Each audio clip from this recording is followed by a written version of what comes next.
Welcome to the book of Melachim Aleph, chapter 6. Here it is that we come across the ultimate legacy of King Shlomo. What's the ultimate legacy? If you ask, what is Shlomo famous? Is he famous for the horses that he had? Is he famous for the stories that he told? The number one thing that Shlomo is famous for is, you knew it, the construction of the first Beit HaMikdash. And so it's happening right now, right here in chapter 6. So it says that in the year 480 to the Exodus from Egypt, 480 years after Bnei Israel left Egypt, on the fourth year of Shlomo's monarchy, on the second month, which is known here as Chodesh Aziv, he builds the house of Beit HaMikdash. And we get some measurements. It's 60 amas wide, it's 60 long, 20 wide, 30 high. There's this whole beautiful Beit HaMikdash going on there. And the stones are, as it says in the Torah, not to bring swords and hammers into the actual temple. It says there was not a single hammer that was heard when it was built. Nothing was there.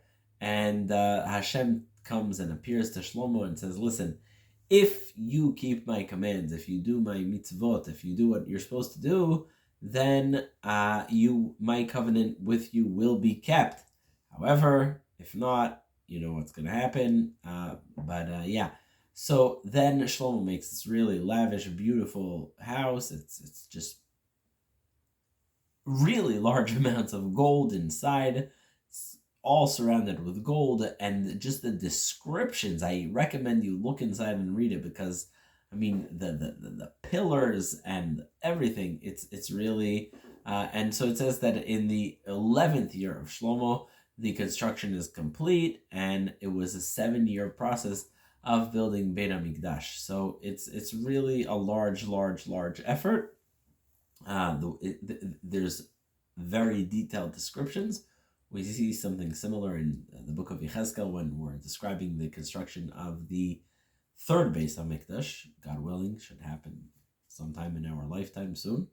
And but basically Hashem says to him, it's a beautiful place, but the only way it can succeed is if you keep my words, and it's coated with gold and decorations. Everything's very lavish, very, very, very, very beautiful. That is chapter 6, but look inside to get the measurements and the details.